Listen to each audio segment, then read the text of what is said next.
The morning of July 24th, 2025, started like any other in Clearwater, Florida. The sun came up over the Gulf Coast. Traffic moved along the waterfront. People went about their mornings. And inside a mansion on a quiet stretch of that city, something had gone terribly, quietly wrong, and no one knew it yet. By the time a 911 call crackled through dispatch reporting a man unresponsive, the world was about to lose one of its most recognizable athletes. By the time paramedics loaded that man into an ambulance and raced toward Morton Plant Hospital, the clock had already run out. And by the time doctors made the official announcement at 11:17 that morning, the question everyone thought was answered had barely even begun. Hulk Hogan was dead, and nothing that followed was simple. To some sad breaking news. Wrestling legend Hulk Hogan has died at the age of 71. Straight to breaking news, and we're hearing just in the last few minutes that the professional wrestling and entertainment star Hulk Hogan has died. Because what investigators would find inside that Clearwater mansion in the hours, days, and weeks after his death would quietly stun the law enforcement teams assigned to the case. A gym that looked like it had never been used. A multi-camera security system switched off, not by a power failure, not by a malfunction. Switched off deliberately by someone who knew the codes. A phone call routed through servers across multiple countries that left the most fearless man in professional wrestling visibly, undeniably afraid. And then, during a second search of the property, a room, sealed inside a basement wall, not on any building permit, not listed in any property record on file with the county. Accessible only if you already knew it was there. Stay with this story until the end, because this is not the version you have already heard. The man the world thought it knew. To understand what was found inside that mansion, you need to understand who Hulk Hogan actually was. Not the character, not the bandana and the 24-inch pythons, but the man behind the performance. Because those two things were never the same. Terry John Bollea was born on August 11th, 1953, in Augusta, Georgia. He grew up in Tampa, Florida, in a working-class household. He was not born into the spotlight. He built his way toward it, slowly, with a body that could absorb punishment and a personality that could hold an entire stadium in the palm of his hand. By the mid-1980s, Hulk Hogan was not just a professional wrestler. He was the sport, the defining face of the World Wrestling Federation during its most explosive era of growth. Hogan carried the company on his back through cable television deals, sold-out arenas, and a pop culture crossover that nobody had managed before him. He appeared on Saturday morning cartoons. He was interviewed by mainstream journalists. He made professional wrestling into something that could not be ignored. WrestleMania 3 at the Pontiac Silverdome in 1987 drew 93,000 fans, a record that stood for decades. The moment Hogan body slammed Andre the Giant, a man who outweighed him by over 100 pounds, it wasn't just a wrestling moment. It was television history. It was sports history. It was one of those instants that plants itself in the cultural memory of an entire generation and refuses to leave. And Hogan knew it. He understood the weight of what he had built. Every performer who came after him, Dwayne Johnson, John Cena, every main event star of the generations that followed, acknowledged the stage Hogan had constructed and the debt the industry owed him for building it. But here is what the fans never fully saw. Behind the red and yellow tights, behind the championships and the catchphrases and the reality television show that presented the Hogan family as a cheerful American unit, there was a man carrying significant weight, the physical kind and the kind that doesn't show up on an X-ray. By the time he reached his 70s, Hogan had undergone more than 24 surgical procedures. His back, his hips, his knees, his shoulders, each one had required intervention to keep him functional. He had spoken publicly about back surgeries so severe they left him unable to walk. He had described lying in hospital beds, wondering whether he would ever perform again. The body that had defined his career had extracted a brutal, compounding toll for every year of punishment inflicted inside the ring. And there was more that was not public. Hogan had been quietly managing leukemia, a serious blood cancer that affects the body's ability to produce healthy cells. He was also living with atrial fibrillation, a condition where the heart loses its consistent rhythm and beats in an irregular, unpredictable pattern. Both conditions, separately, place enormous stress on the cardiovascular system. Together, in a 71-year-old man who had already pushed his body past its natural limits, they painted the picture of a man living on terms that were more fragile than anyone outside his inner circle understood. Yet those who saw him in the final months of his life described something different, something almost contradictory. Friends reported that he looked better than he had in years. His wife, Sky Daly, the yoga instructor he had married in 2023 and described as his anchor, spoke frequently of the changes he had made: meditation, clean eating, daily workouts, a deliberate effort to slow down and be present. People who had known him through the chaos of his earlier years said he seemed genuinely at peace. That makes the questions that followed so much harder to answer, because if he was doing well, if he was, by every visible measure, heading in the right direction, then what happened inside that mansion in his final hours needs a more complete explanation than the one that was officially provided. The morning nothing added up when law enforcement arrived at the Clearwater mansion on July 24, 2025. Their immediate priority was the man who had been found unresponsive. Paramedics attempted to restart his heart. Every attempt failed. The focus shifted from saving a life to understanding how it had ended. The medical examiner's finding came quickly: acute myocardial infarction, a sudden, catastrophic heart attack. Cause of death: natural. Given his age, given the documented conditions, given the decades of physical wear, on its surface, the ruling made sense. But the police officers who first walked through that mansion noticed something. They couldn't name it immediately. It was more a collection of small details than a single obvious fact. Things that were slightly off, slightly wrong, slightly inconsistent with the story of a man who had simply suffered a fatal cardiac event in his own home. And because of who Hogan was, because of his public profile and the visibility of his life, those officers determined that a closer look was warranted. The Clearwater Police Department opened a formal review. Witness interviews were conducted. Medical records were gathered. And then, because the scene had produced enough irregularities to raise institutional eyebrows, a call was made. Federal authorities were notified. The FBI was brought in. Let that land for a moment. A death officially ruled as natural causes. No evidence of forced entry. No signs of violence. A medical history that supported cardiac failure. And federal investigators were quietly pulled into the examination of the scene. That is not a standard step. That does not happen routinely. That happens when the people evaluating a scene believe that what they are looking at is not what they are being told it is. And what they were looking at, as it turned out, required an explanation. The gym that nobody used, the first location that drew significant attention inside Hogan's mansion, was his personal gym. This was not a small space. Hogan had invested in building a training environment inside his home: weights, machines, mats, equipment that reflected decades of commitment to physical conditioning. People close to him described it as one of his most important spaces, a sanctuary. The one place he returned to with consistency regardless of what else was happening in his life.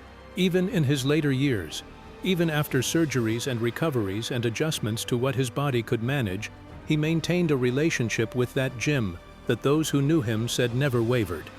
On the morning of his death, federal investigators walked into that room and stopped. The gym was immaculate. Not in the ordinary way that a clean space looks tidy. Immaculate in a way that immediately registered as wrong. The weights were arranged in perfect sequence. The floor mats were spotless, showing no impression from recent use. Every surface had been polished. There were no water bottles, no towels left out, no chalk dust, no sweat on any surface. Not a single trace of the small, inevitable evidence that accumulates when a person actually uses a physical training space. For a man whose daily routine reportedly included consistent morning workouts, The condition of that room was not just unusual. It was, in the assessment of the investigators who documented it, inconsistent with normal activity. It looked, according to one description, less like an active training space and more like a room that had been deliberately cleaned and staged before emergency services were called. Ask yourself what that means. Ask yourself why a man who trained every morning would have a gym that looked like it had never been entered. Ask yourself who would clean a training space so thoroughly, and why, on the morning that a person died. The investigators asked the same question. They did not find a satisfying answer. The silence where the cameras should have been. Hogan had invested seriously in protecting his property. His security system was not a basic off-the-shelf setup. Multiple cameras, motion sensors, backup systems designed to prevent tampering and ensure continuous coverage. He was known to be careful about his privacy, and his home reflected that concern. When federal investigators moved to examine the security records, the logs, the footage, the timeline of activity captured by the system in the hours before his death, they found nothing, not corrupted files, not missing footage, not a system that had glitched or rebooted.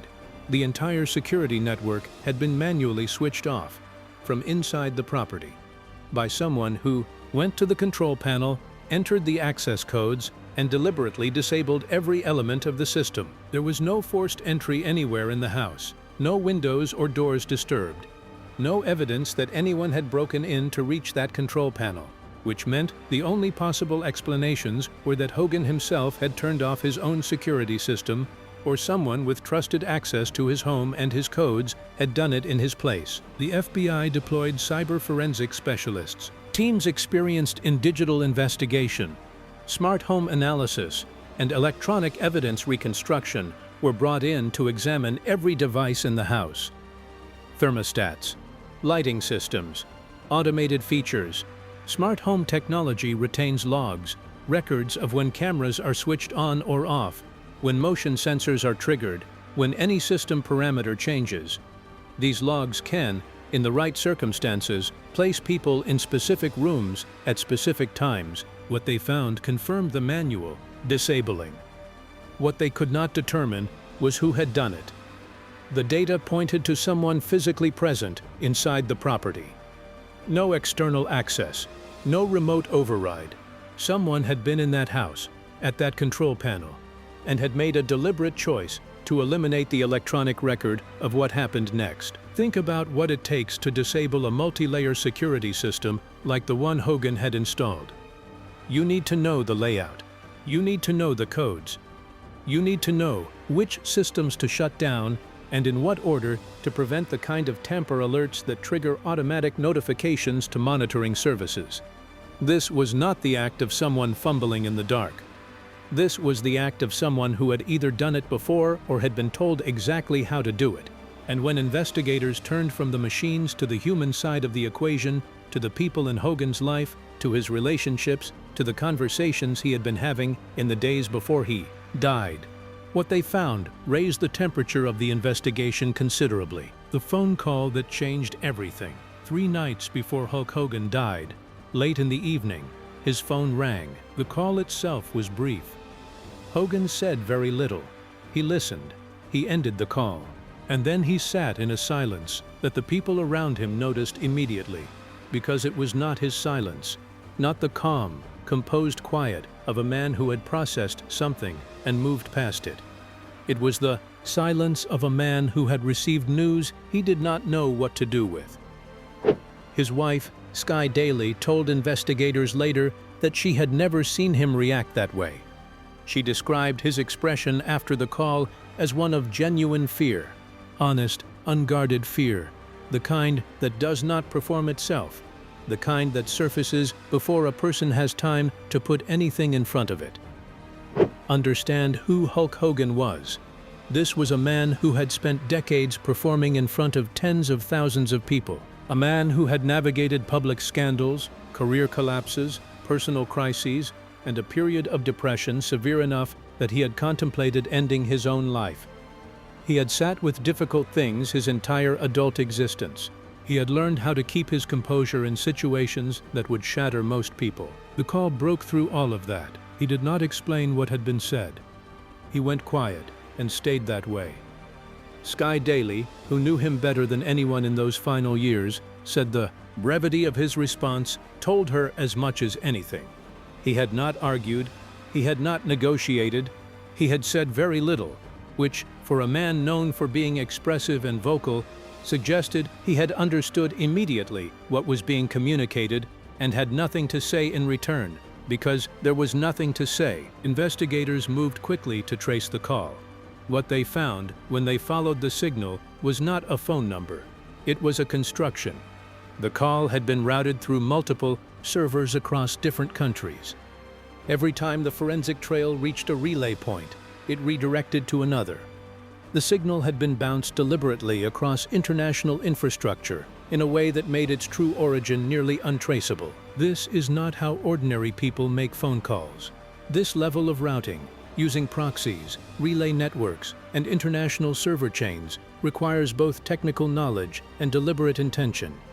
It is a technique associated with people who have specific reasons to ensure their communications cannot be traced back to them. Whoever placed that call had planned it carefully.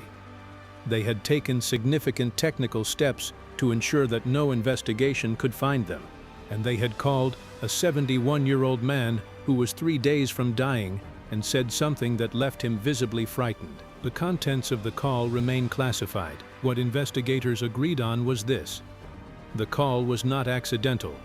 It had been arranged, concealed, and it had left a mark. The FBI considered multiple possibilities: a threat, an extortion attempt, information connected to leverage Hogan had been holding or someone believed he was holding. None of these could be confirmed at the time the investigation was documented, but here is what could be confirmed. Before that call, Hogan was calm. After it, he was carrying something new, something heavy enough to show on the face of a man who had spent his life making sure nothing showed. 3 days later, he was dead, the family fractured long before the funeral. Federal investigators examining a high-profile death do not only look at physical evidence, they look at relationships, they look at money, they look at who stood to gain, who was already angry, and whether the landscape of a person's personal life contained anything that needed to be understood. In the case of Hulk Hogan, that landscape was complicated. His first marriage to Linda Claridge lasted 24 years, produced 2 children, Brooke and Nick, and ended in 2007 in a divorce that became very public, very painful, and very ugly. Accusations circulated on both sides. In the years that followed, Hogan admitted to falling into serious depression. He admitted to thoughts of suicide. He described a period in which the life he had built felt like it had entirely collapsed. His second marriage to Jennifer McDaniel lasted a decade before ending quietly in 2021. His third marriage, to Sky Daly in 2023, brought people who saw them together to a consistent conclusion. She had steadied him. He was calmer, more deliberate, genuinely focused on health and a quieter kind of existence. Not everyone in his family shared in that peace. His daughter Brooke had been absent from the wedding. Their relationship had been strained for years, damaged by the accumulation of public scandals that surrounded his name, including a highly publicized leaked tape that had dominated headlines, cost him professional relationships, and left a visible mark on his family. Brooke had chosen distance. She spoke of him respectfully in public, but the closeness that the Hogan Knows Best cameras had presented to the world had long since given way to something more guarded and more painful. After Hogan's death, a detail emerged that stopped the conversation cold. Brooke had been removed from his will. His son Nick was named sole heir to an estate valued at nearly $5 million. Brooke received nothing. The decision had been made prior to his death, not in the immediate aftermath, not in some confused or medicated state, but as a deliberate and documented choice. For investigators, this created a thread that needed to be pulled. Inheritance disputes and financial resentments are among the most common contexts in which unexpected deaths require closer examination. That is not an accusation. that is a standard and rational investigative consideration. A person who has been entirely excluded from a significant estate while a sibling receives everything creates a category of circumstance that law enforcement is trained to examine. No direct evidence pointed toward foul play within the family. Investigators noted it as relevant context. The thread was pulled. Where it led, the public record does not yet fully reveal. What is clear is that Hogan's private life, the life behind the public performance of contentment, contained unresolved tensions and open wounds. And those things matter when the full story of a person's death is still being assembled. On May 14, 2025, 10 weeks before he died, Hulk Hogan underwent a surgical procedure that medical specialists describe as among the more demanding spinal interventions available: a 4-level anterior cervical discectomy and fusion, ACDF. The procedure involves removing damaged discs from the cervical spine and fusing the adjacent vertebrae together to restore structural stability and relieve pressure on the spinal cord and nerves. At 1 or 2 levels, it is a procedure with well-documented outcomes. At 4 levels, it spans a far greater section of the cervical spine, carries a significantly longer recovery window, and introduces compounding risk at each additional point of intervention. For a 71-year-old man managing leukemia and atrial fibrillation, those risks were not theoretical. They were immediate and material. Medical specialists who have examined the nature of multi-level cervical fusion procedures point to a specific anatomical concern that becomes increasingly relevant the further down the cervical spine a fusion extends. The phrenic nerve, the nerve that runs from the cervical spine through the chest cavity and directly controls the diaphragm, can be affected by procedures at this level. If compromised, the result is not gradual. The diaphragm stops contracting adequately. Breathing becomes insufficient, and in a man whose heart was already managing the additional burden of atrial fibrillation, a sudden reduction in oxygen supply could trigger precisely the kind of catastrophic cardiac event that was documented on July 24th. Some accounts following Hogan's death suggested that his phrenic nerve may have been affected during the May operation. This was never officially confirmed.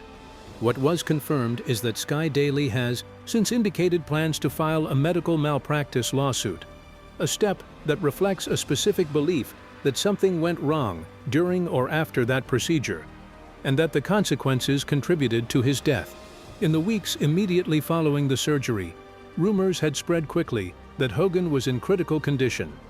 Radio personality Bubba the Love Sponge told his audience that Hogan might not survive. Sky Daily pushed back directly and firmly. He was not in a coma. His heart was strong. His trajectory was positive. And the evidence visible to the public seemed to support her account.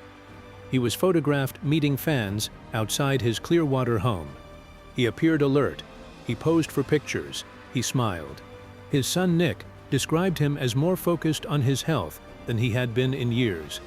Yet complications from multi-level cervical fusion do not always announce themselves. They can surface weeks or months after a procedure.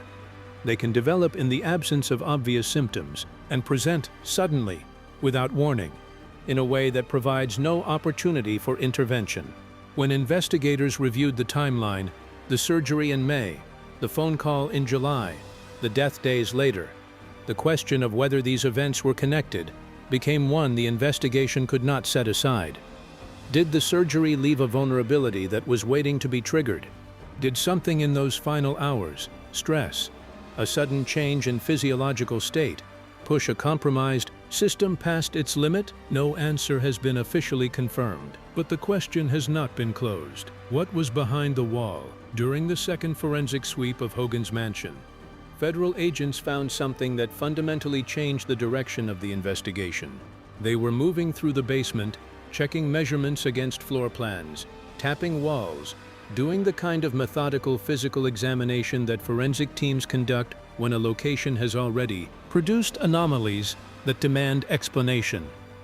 And they found something that was not supposed to be there. Behind what appeared to be an ordinary section of basement wall, there was a room. The entrance had been constructed with enough precision that it was invisible unless you were specifically looking for it. No handles on the outer surface, no visible seams, no hinges. The wall appeared continuous. It blended into the surrounding construction without any obvious indication that it could be opened at all. To access what was behind it required triggering a mechanism that required specific knowledge of its existence and location. The room was not listed on any property record on file with the county. It appeared in no building permit. No renovation document that investigators could locate made any reference to it. As far as the official record of the property was concerned, that room did not exist. Inside, what agents found was not chaos, it was order. An unexpected, precise, deliberately maintained order. Files were stacked and labeled. They were arranged in a system, not the rough organization of documents hastily tucked away, but the established organization of an archive that had been actively maintained over time. Personal communications, financial records, legal correspondence, medical documentation, business dealings referencing associates and contacts that had not appeared in any earlier stage of the investigation. And then there were dates. Some of the documents in that room carried dates as recent as the day before Hogan's death. The room had been accessed in his final hours. Whatever he had placed there or reviewed there in those final hours had been important enough that a dying man, or a man who did not yet know he was dying, had chosen to attend to it. That detail is not small. That detail is one of the most significant facts in this entire story. Some reports, unconfirmed and treated carefully by federal officials, suggested that certain files may have contained information connected to external pressure, potential blackmail material. Whether Hogan had been holding that information as protection, as leverage of his own, or whether its existence had made him a target for someone who wanted it suppressed. That question sits at the center of the investigation and has not been answered publicly. The FBI confirmed only that the investigation was ongoing. Officials declined to comment on the specific contents of the room. Every request for detail about what those files actually contained was met with silence. And that silence, for anyone watching this case, raises a question that will not go away. What does a man keep hidden behind a wall that does not officially exist? What is so sensitive, so significant, so carefully organized, and so recently accessed that it requires a room no one is supposed to find? And who else knew that room was there? The investigation. That has not ended. At the time this account was assembled, the investigation into Hulk Hogan's death remained officially open. Law enforcement and federal authorities continued reviewing medical records and digital evidence. Family members had been promised a full briefing before any public conclusion was released. No finding of foul play had been announced. No arrest had been made. No charges had been filed, but the status of the investigation told its own story. When a death is ruled natural and investigators subsequently find a disabled security system, a staged room, a classified phone call routed through international servers, and a concealed archive that doesn't exist on any property record. And when that investigation remains open for an extended period without a conclusion being reached, the reasonable question is not whether something unusual happened. The reasonable question is what, exactly, that something was. Consider everything together. The untouched gym on the morning of a man who trained every day. The security cameras switched off from inside by someone who knew the codes. The phone call 3 days prior that left him visibly frightened and that no technical investigation has been able to fully trace. The hidden room, accessed the day before he died, filled with documents whose contents remain classified. The surgery 10 weeks earlier that may have left an anatomical vulnerability his heart could not survive. The will that cut one child out entirely while delivering everything to the other. None of these facts, taken individually, proves anything. But taken together, they form a picture that is not the picture of a man who simply had a heart attack. Sky Daly, his wife, the woman who described his final years as his most settled and his most peaceful, is preparing to pursue legal action against the medical team responsible for his May surgery. She believes something went wrong in that operating room. She believes it contributed to his death. Whether a court ultimately agrees or disagrees, the act of filing that lawsuit means that the circumstances of Hulk Hogan's death are going to be examined again, in detail, in a formal legal setting, with evidence and expert testimony on record. The estate proceedings are also ongoing. Nearly $5 million is being transferred entirely to Nick Hogan. The exclusion of Brooke Hogan from that inheritance will likely be a point of sustained legal and personal tension. These are not side details. In the context of an unexplained death, they are part of the texture of what is still being resolved. What remains? There is a version of this story that is simple. A 71-year-old man with leukemia, atrial fibrillation, and a lifetime of physical damage suffered a fatal cardiac event. The medical examiner documented it. The cause made biological sense. People at that age, with that medical history, die from heart attacks. It happens every day. But here is the honest question this story forces you to sit with. When was the last time a simple natural death resulted in the FBI being called in to examine a crime scene for irregularities? When was the last time investigators conducting a routine death examination found a security system disabled from the inside and a hidden room concealed behind a basement wall? When was the last time a man's final days included a classified phone call routed through international servers that left him visibly shaken and that no investigation has been able to source? Those things don't happen in simple stories. The legacy of Hulk Hogan is not in question. The contribution he made to professional wrestling, to sports entertainment, to pop culture at large, that is settled history. The body slam of Andre the Giant, the WrestleMania crowd that still echoes through footage, the careers he made possible, the generation of fans who grew up watching him and built lifelong memories around what he created. None of that changes. None of that is touched by what happened in Clearwater in July 2025. But the full account of how he died, the honest, complete version of what occurred inside that mansion in his final hours and in the days leading up to them, has not yet been told. The investigation is open. The room and its contents remain classified. The phone call has not been sourced. The medical malpractice claim has not been adjudicated. The family dynamics that created an inheritance that excluded one of his children entirely have not been fully resolved. There are murals on walls in Clearwater. There are decades of memories held by millions of people who grew up watching Hulk Hogan carry a sport on his back and make it matter to the entire world. There is a legacy that was complete before July 24, 2025, and that will endure beyond any investigation. But the last chapter, the chapter that explains what actually happened in the hours before his heart stopped, is still being written. And until it is finished, every question that gathered around his final days deserves the same thing that Hogan himself always gave the people watching him: the truth, all of it, delivered completely. The investigation continues. If you are watching this and you followed Hulk Hogan's career, if you remember where you were when you first heard his name, if you grew up on Hulkamania, if you watched WrestleMania 3 and understood you were seeing something that would never happen again, then you deserve to know what actually happened to him. Keep watching this channel. Every update, every development, every piece of this story that becomes available will be covered here. Subscribe so you are not the last person to find out, because this story is not over, and the next development may be the one that changes everything.